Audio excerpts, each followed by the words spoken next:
না, কেউ তো আসেনি। কোনো ব্যাগ ট্যাগ কিছু নিয়ে এসেছিল কেউ? হ্যাঁ, একটা মেয়ে এসেছিল। জানিয়ে যা, ওর মধ্যে আমার অফিসের জিনিসপত্রগুলো আছে।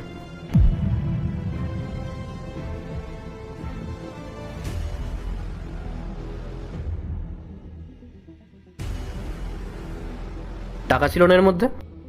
না, কোনো টাকা পয়সা তো দিয়ে যায়নি। আরে ভাই, ব্যাগ দিয়ে গেছে যখন ক্যাশও তো দিয়ে যাবে নিশ্চয়ই। না দাদা। টাকা দেয়নি? তুই মিথ্যে কথা বলছিস না তো? আরে না দাদা, মিথ্যে কথা কেন বলবো। ভেবে দেখ। শোনো তো, একটু এদিকে এসো।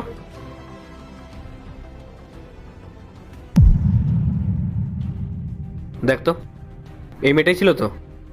হ্যাঁ, ইনিই ছিল। কি বলছো? ও তো বলছে তুমি নাকি ওকে কোনো টাকাই দিয়ে যাওনি। আরে দাদা, আপনি মিথ্যে কথা কেন বলছেন? আমি তো আপনাকে একটা ব্যাগ দিয়েছিলাম, আর সাথে দুটো 500 টাকা নোটের বান্ডিলও ছিল।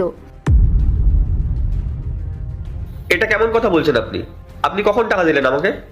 দাদা, আপনি তো বললেন যে আপনার দাদাকে আপনি টাকাগুলো দিয়ে দেবেন। স্যার, আমি দিব্যি খেয়ে বলছি, আমি এখানে এসেছিলাম। উনি আমাকে বললেন আপনি আমাকে টাকাগুলো দিন, আমি দাদাকে দিয়ে দেবো। আর উনি আমাকে এটাও বলেছিলেন যে উনি নাকি আপনার ছোট ভাই হয়। তাই জন্য দাদা, আমি ওনাকে টাকাগুলো আর ব্যাগটা দিয়ে চলে গেছিলাম। দাদা, আমিও তো টোটো চালাই, বলুন, ও ইনকাম করে আমার সংসারটা চালাতে হয়। আমার কাজটাও তো বন্ধ ছিল। এবার আমি এখন কি করে জানবো বলুন যে উনি এখন এরকম মিথ্যে কথা বলবে আমাকে? আনবি কি টাকাটা? দিচ্ছি।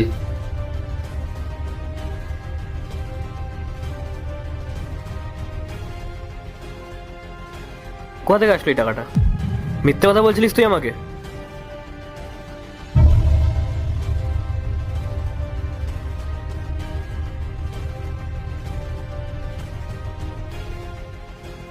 এ নাও, টাকাটা রাখো। না না দাদা, আপনার এত কষ্ট করে ইনকাম করা টাকা আমি এভাবে নিতে পারবো না।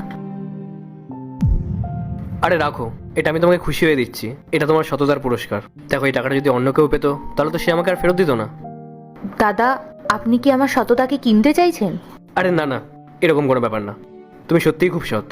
আর আজকালকার দিনে তো সত্যি বলতে এরকম সৎ মানুষ পাওয়াও যায় না। আপনি টোটো চালিয়ে সামান্য কিছু ইনকাম করেন, দেখুন তারপরেও আপনি কতটা সৎ। আর এদিকে আমার ভাই, ওর কাছে সব কিছু আছে, কোনো কিছুর অভাব নেই, তারপরেও চুরি করছে। তুমি এটা নাও, আমার খুব ভালো লাগবে। ধন্যবাদ দাদা, আসলাম আমি।